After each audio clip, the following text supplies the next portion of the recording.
Hello, welcome to the official Hacks podcast from Max and Pineapple Street Studios. I'm Bobby Finger. And I'm Lindsey Weber. Today we're digging into episode 3 and we're going back to Vegas. And we're breaking it all down with our two wonderful guests.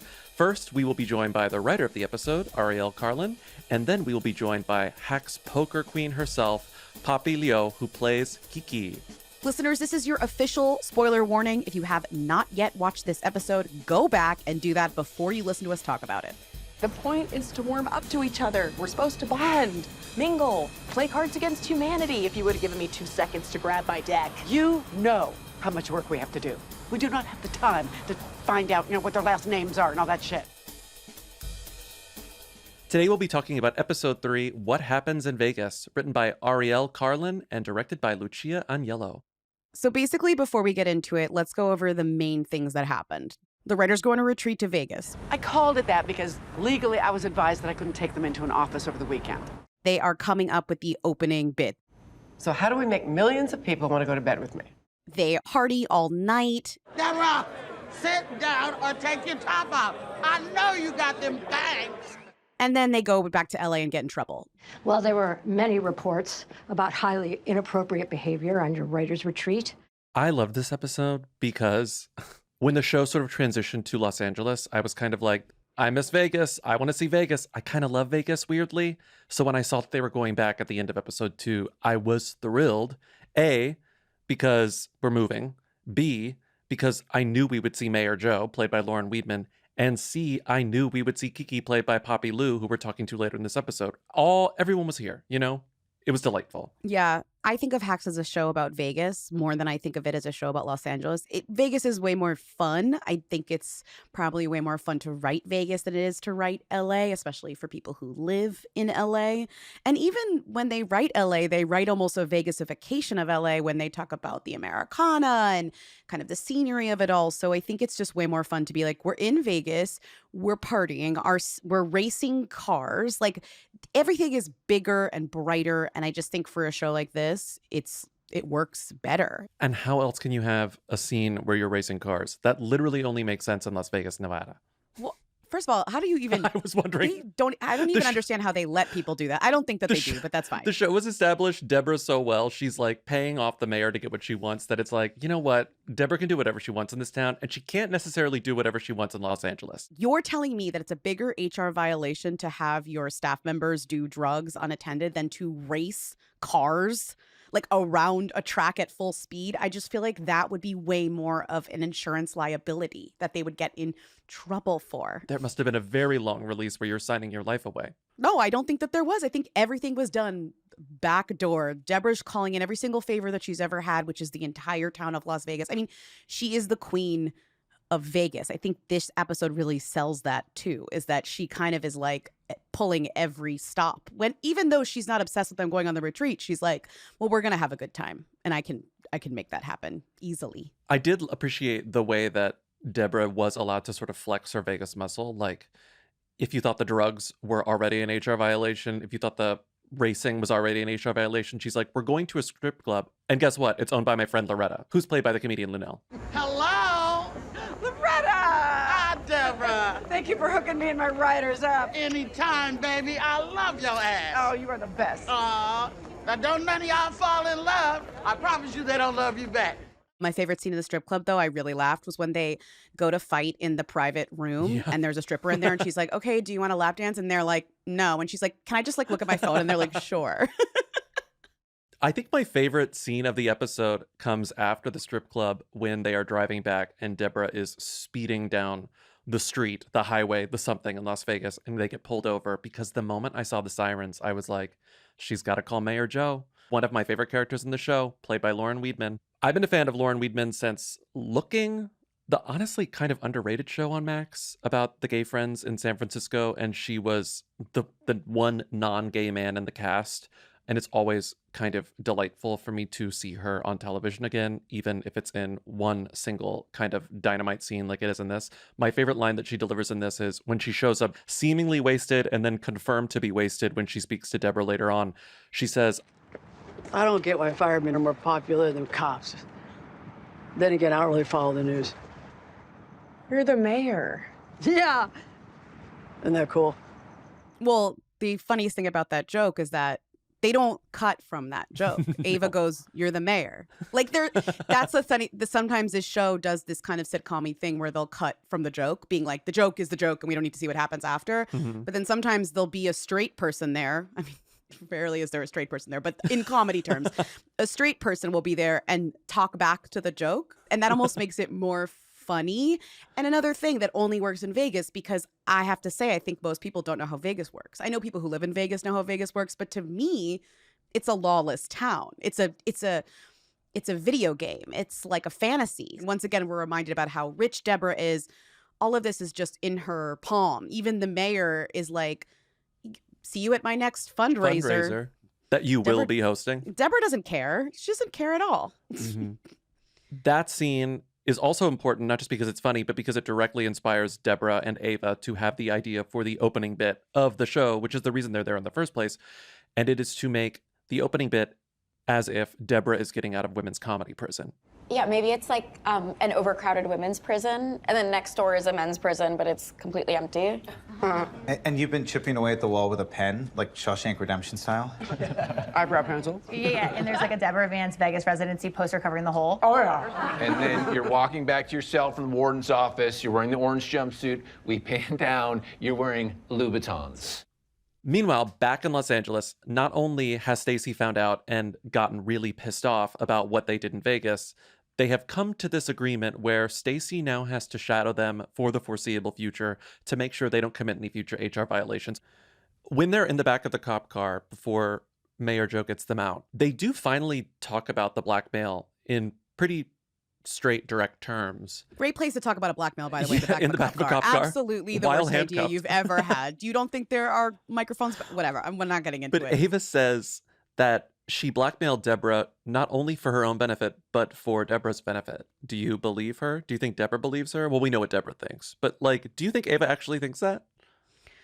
Yeah, I do. I literally do. Because I think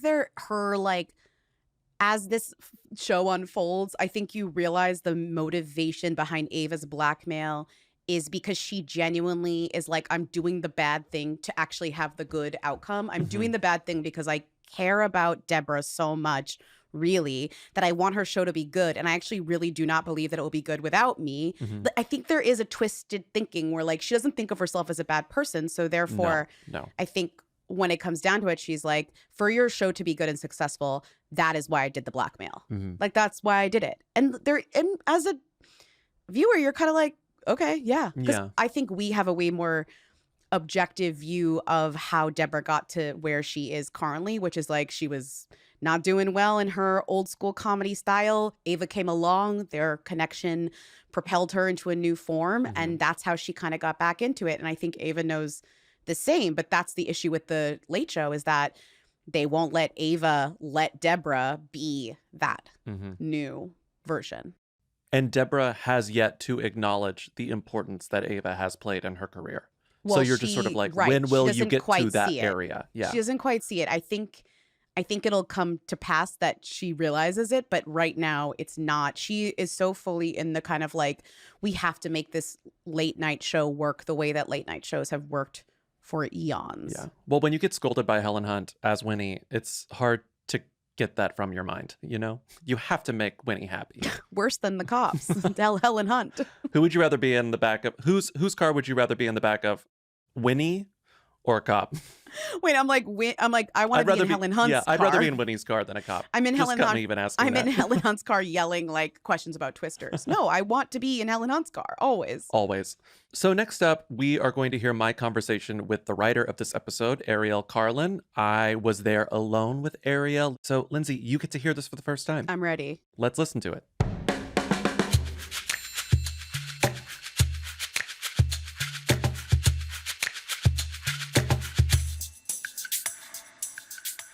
We're here with Ariel Karlin. who wrote the 3rd episode of season 4, What Happens in Vegas. Welcome, Ariel. Hello. Thank you for having me. Thank you for being here. This is so exciting. What a great episode. Thank you so much. Bobby, I'm a longtime hooligan, and I'm really excited to talk to you. That's awesome. You've written for the show since season 1, right? You've been around since the beginning. Okay. Yeah. So season 1, I was an assistant still. I was script coordinator, it's called, and wrote an episode. And then I've been a writer since season 2. Okay. An episode with the writer of the episode about a writer's retreat for a television show. We're getting a little meta here. Totally. Mind blow emoji. Right? Exactly. So part of the fun of this episode is that we finally get to meet the staff that Deborah and Ava have hired. And we're sort of getting to know like the different types of writers that she brought in. And there are those kind of writer archetypes. What was that process like? How did you decide which sort of writerly archetypes were represented in that room? Yeah. So, there are certain ones that play a role in the story of the episode. Like, for example, the riff killer The riff writer.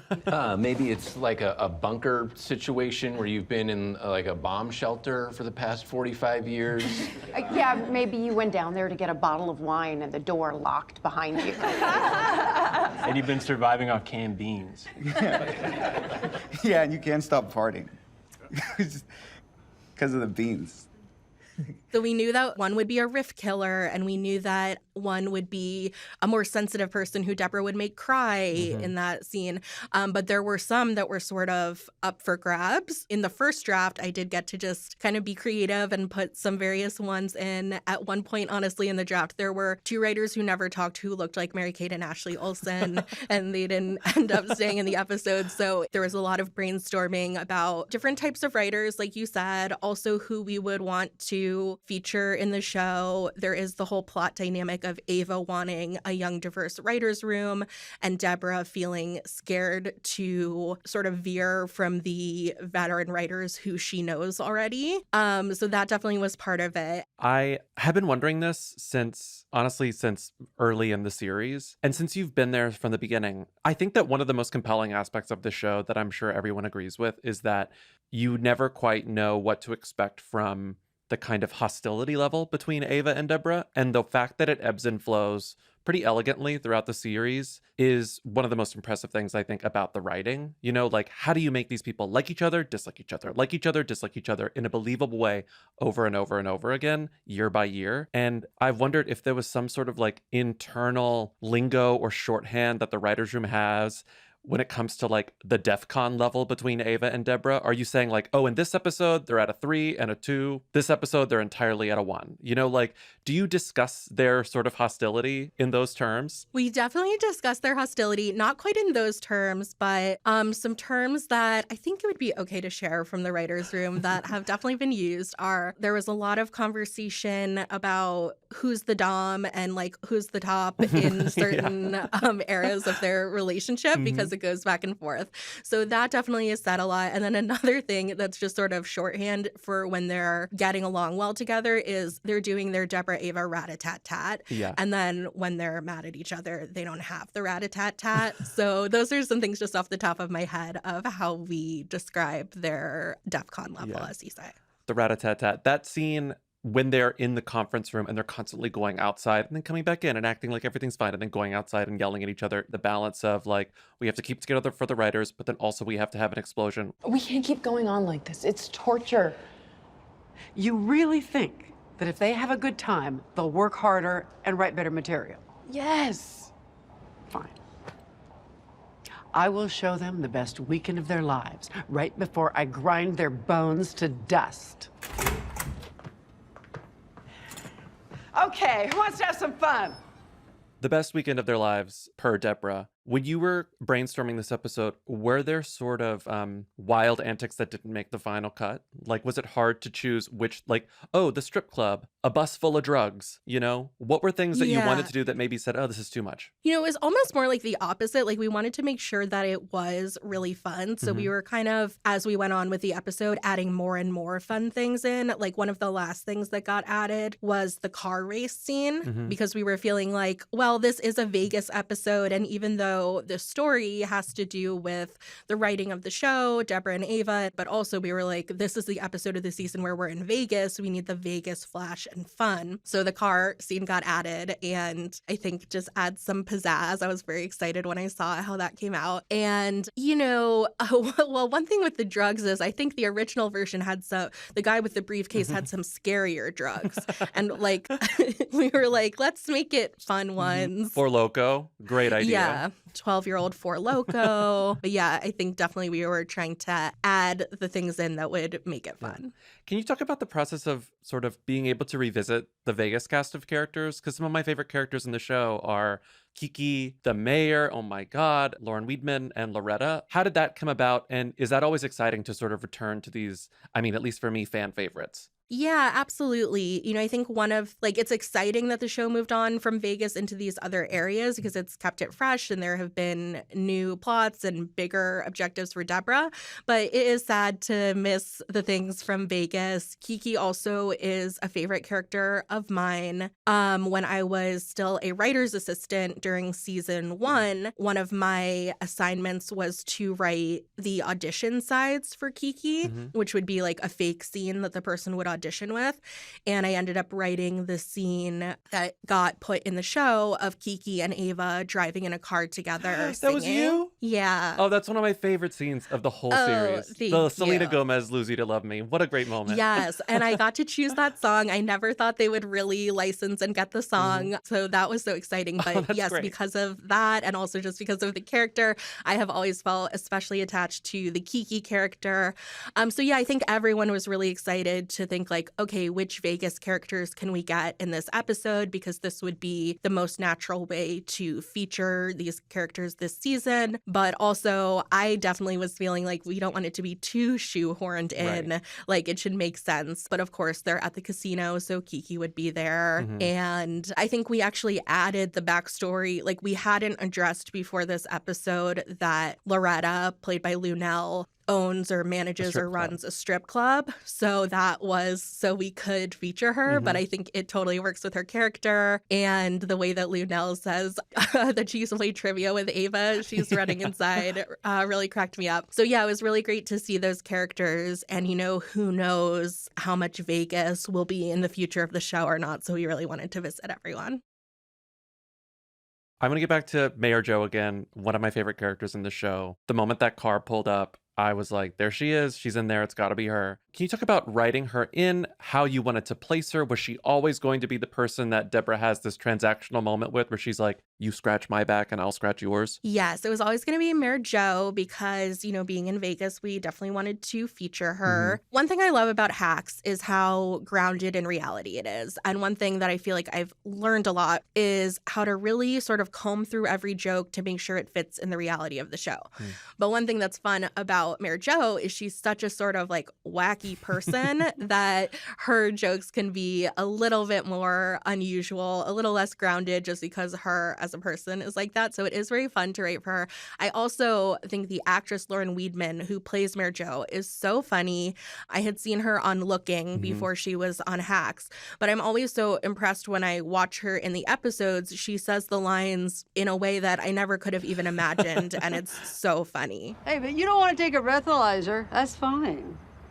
But what are we willing to do? What do you mean? Nothing in this town is free, Pepper Ann.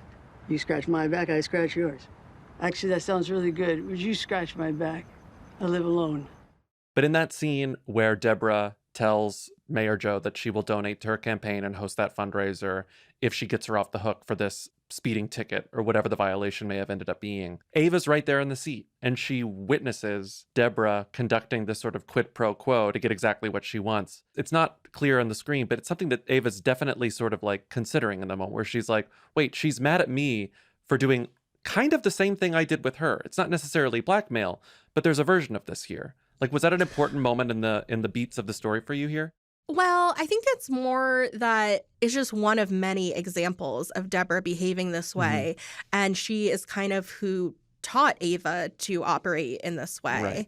Deborah has been sort of coaching and mentoring Ava in the ways of manipulation to get what you want. And then when Ava did it, of course, she did it against Deborah. Yeah. Deborah's really holding it against her. There's also something interesting, which I didn't really think about at the time, but I'm thinking about it hearing you talk about it. There's something to this episode where Deborah is getting settled in Los Angeles and maybe misses Vegas, misses her old life in this way, despite the fact that she's achieving this lifelong dream of hers. It's sort of like the city has sort of tarnished when she's returned. She's seeing that everything isn't quite as wonderful and glamorous as she once thought. Like, she's back in Vegas, but things are still kind of going terribly for her. Totally. And that was definitely one of the ideas that we were sort of modulating how hard to play that. Like in season 1, the showrunners would say, Deborah's queen of the desert.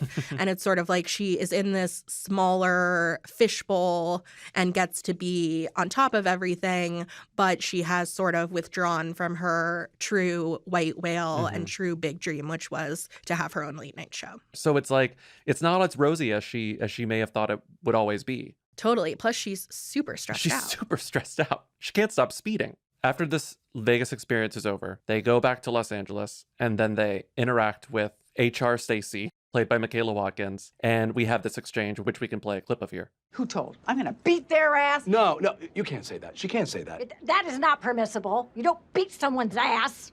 All right, which brings me to the final complaint. There's a lot of disruptive tension between the two of you. A lot of reports about that. I told you pretending wasn't gonna work. Oh, it's my fault? You just said you wanted to beat someone's ass. Yeah, and you wanna know who? Ladies! There's a bit of just this like comic little moment that happens that Michaela Watkins, Stacy, is going to have to be their chaperone for the foreseeable future. Is this something that you've heard of happening in the past, where people have behaved so badly, so wretchedly, that they have to bring in HR to basically be chained to them forever? It's something I've heard multiple instances of. Really? Yeah. I wasn't expecting that answer. I was not expecting that. Is it fun to sort of like prod the ways that people in Hollywood misbehave in a way that's not super dark? It's just sort of to be like, this town is so ridiculous. Let's really explore this. Totally. It's really interesting to be, commenting on comedy while doing it. But it also, of course, is something that I have so many thoughts and opinions about, even about women in comedy, mentorship. Someone like Ava is a person who I relate to a lot as a comedy writer, finding my way in the business. So definitely, I think it's fun that we get to all think and talk about these things. But, I love TV. TV is my life's passion. If I was born in another era, I don't know what I would do because, before TV technology, because, TV is so special to me. So definitely, I think we also want to capture in the show the love of the entertainment business and even just sometimes the love of working, because Deborah and Ava really have that in common. Their work is a very important part of their life and something they take very seriously and find meaning in. I think it is all of that. Yeah. Great episode. Thank you so much for being here with me today. Thank you.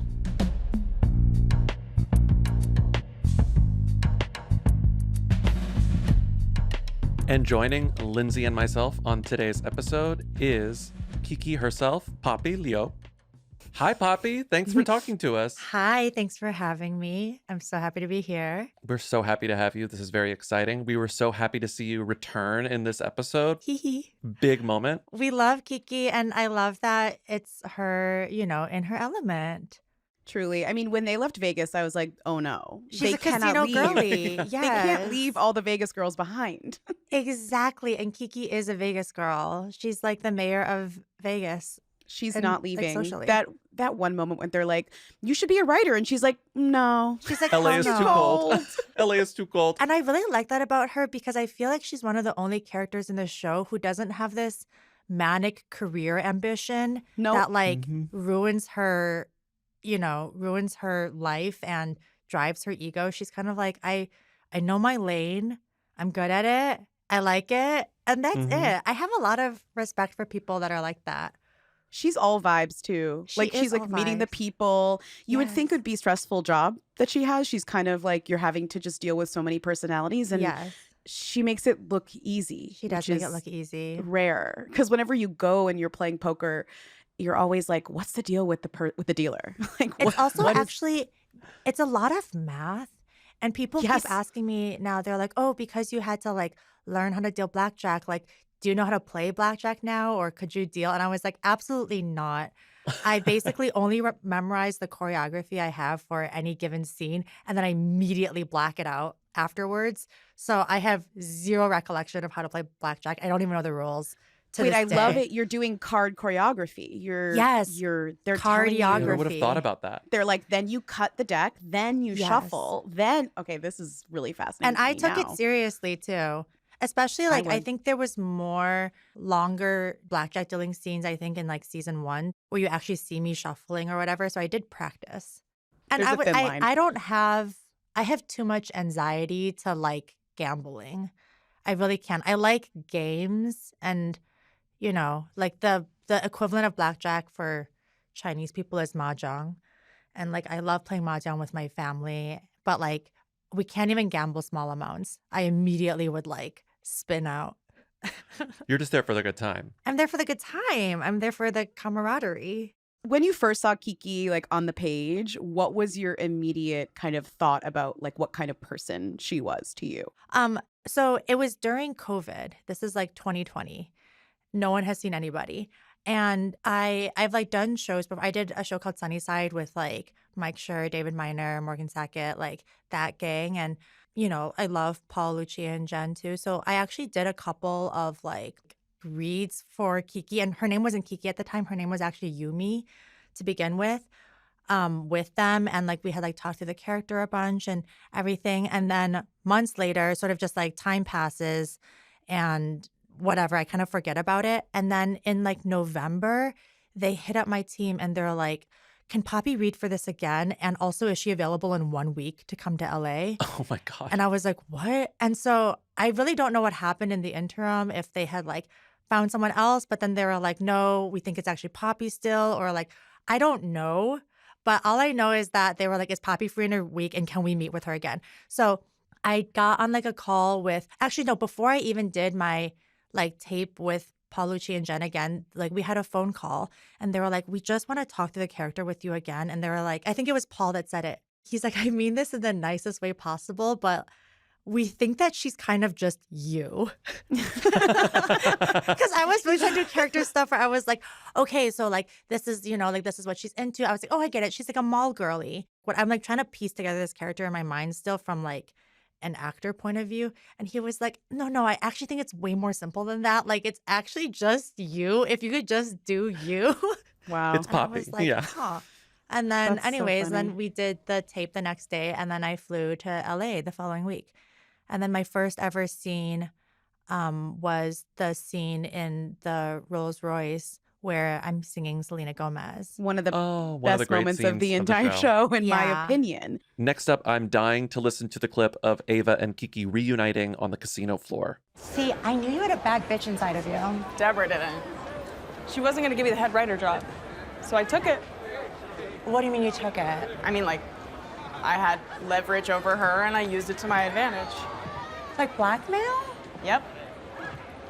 Oh, no, wait, that's so sad and dark and horrible. What are you talking about? No, I'm serious. That makes me really sad. Like, the two of you had such a good thing going. I just did what Deborah would have done. Sure, babe, but it's just not very you. It's such a good moment. Not you. Not you. So wise. Everyone in Vegas is wise, even the drunk mayor. It's so true. Everyone in Vegas. It's so true. When you're thinking about the character of Poppy, I know they said like, make Poppy you. Sorry, wait. When you think about the character of Kiki, I know they were like, make They Kiki really Poppy. gave her Kiki and Poppy. We really are not many. We're not far. I named her too. You did? Yeah. Well, because before her name was Okay. Yumi, which is like, it still would work, but Yumi's like normally like a Japanese name. I was just like, are you open to other name suggestions? And they were like, yeah. And I sent like a list. It was just all like, it was like Ling Ling, Ming Ming, Mimi, Coco, Kiki. You knew what you wanted. Yeah. And then Poppy was the winner. And then No, Kiki was Bobby Oh, could God. not tell Oh, me my and Kiki God. apart. Why? Just I like love it. Kiki was the winner. When you think about the relationship Kiki had with Deborah, are you ever thinking about like unwritten drama that she's had with Deborah? Or in your mind, have she and Deborah ever had drama? I don't think she's had drama with Deborah. Also, like, Kiki's one of the few people that can really diffuse Deborah. You know, like Deborah lights up when she sees Kiki, and like I don't know why she's just like is. I think she's amused by Kiki's sort of like nonchalance. Like Deborah can see through bullshit too, and I think something that Deborah hates is seeing people try too hard, and she's surrounded by people that try so hard to impress her, and it probably gets on her nerves. And I think Kiki's probably a breath of fresh air for her, that she's just herself. She's Totally. just herself, you know? I just feel like if she didn't like Kiki, there's thousands of blackjack dealers. It's like Kiki would have been long gone. She would have been Kiki's cycling through. Exactly. You know, Kiki's also like, I don't need to be somewhere that's not good for my energy too. I have learned a lot from Kiki, actually, as a person. I love how much she protects her energy. I love that she's like, if this is not serving me, it's not serving me. I don't need to like fit a square peg into a round hole. Like she's so, and it takes a degree of self-confidence and self-assuredness to be like, no, there's something that is right for me. And like, I don't need to. So I just like sort of that mindset of how she moves through the world, I think is cool. Because when I play her, I am in such a good mood. Every day that I play her or I'm on set as her, I come out of it just like kind of feeling great. Yeah, you mentioned it briefly, but I just feel like this show is so wrapped up in toxic ambition and like the idea that some characters are just not ambitious and not like they don't want to live good lives or just not like career driven ambitious the way that Deborah and Ava are, where it's like just ruthless. And just to have other characters who are not, you can really see the other side of the coin and how nice it looks. Yeah. You know, and like it's like obviously Kiki has ambition or there's things that she wants, but like I feel like the things that she wants is more like, I want to feel happy. I want to like have a good time this weekend. I want to like, you know, it's more how you feel moving through the world than sort of the LA ambition of like, I need to hit this career milestone. You know, I need these on paper facts to tell me that I am good enough or I've done the thing or whatever. And I think Kiki doesn't really relate to that. Not at all. Not at all. I mean, yeah, it's like everyone, Deborah and Ava need to achieve certain goals because they think that those goals will bring them happiness. And over the span of this entire series, they're realizing that that's absolutely not true. Yeah. Because you just keep chasing forever. There's always going to be something bigger. When you think about the character of Kiki and her relationship with Ava, even though presumably they haven't seen each other in some time when they reconnect in Las Vegas, do you think that they're like text friends? Do you think they have some sort of like sustainable relationship when they're not in the same city? I think so. You know what? Actually, what I think they do, and this is what I do, and this is another love language of mine, is I love permanent location sharing with my friends. Oh, you're talking to people who love that too. I love that. I am keeping tabs. I mean, I'm not actually keeping tabs. It's more of a like background. You know they're there. Sometimes I just open it. I just like, where's everyone? And I'm like, cute. Oh, same. And that's it. I think that Kiki is this friend for a lot of people, actually, that like, even if she hasn't talked to Ava in a while, like she would help Ava bury a body. You know? Right. And actually, that's true. Like, and Kiki would be the person Ava would call because it'd be like, sorry, you're connected in Vegas in a different way than Deborah is connected in Vegas. 100%. You have to know a guy who knows a guy who knows a guy that it'll help me bury this body. And also a lot of construction in Vegas. Easy to dump a body in there. And then cement goes over it. What are you going to do now? Where do you think Kiki gets her wisdom from? Is it the counting cards? What is it? Okay. I am Kiki only when I'm in like sort of the specific vibration of like one of my higher selves. And then other times I'm like, you know, like mental health spiral or whatever.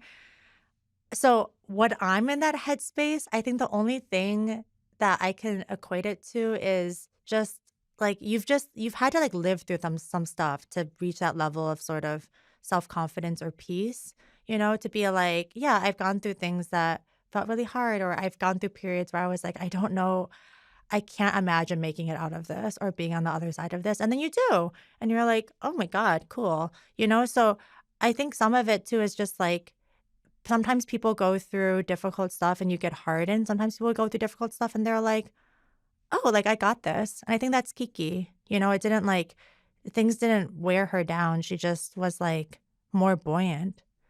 And and if Vegas is your happy space, you must be on some frequency that you are on a special frequency. You are just floating above the drama. Yes, if that is your reality. It's incredible. Okay, well, thank you so much for joining us, Poppy. This has been wonderful. And we can't wait till Kiki shows up again because it's always a standout moment in this show. Thank you so much. Thanks for having me. And that's it for today. This has been the official Hacks podcast. I'm your host, Bobby Finger. And I'm Lindsey Weber. We'll be back next week to break down episode 4 called I Love LA. This podcast is a production of Max and Odyssey's Pineapple Street Studios. Our executive producers are Gabrielle Lewis, Barry Finkel, and Jay-Ann Barry. Our producers are Melissa Akiko Slaughter and Ben Goldberg. Our associate producer is Natalie Pert. Darby Maloney is our editor. This episode was mixed by Hannes Brown. Pineapple's head of sound and engineering is Raj Makija. And Pineapple's senior audio engineers are Marina Pais and Pedro Alvira. This episode was engineered by Javier Cruces. Special thanks to Kenya Reyes, Allison Cohen-Surokach, Aaron Kelly, and Becky Rowe. Production music is courtesy of Max. You can watch all new and old episodes of Hacks on Max. Big special thanks to Ariel and Poppy for joining us on today's show. Bye-bye for now.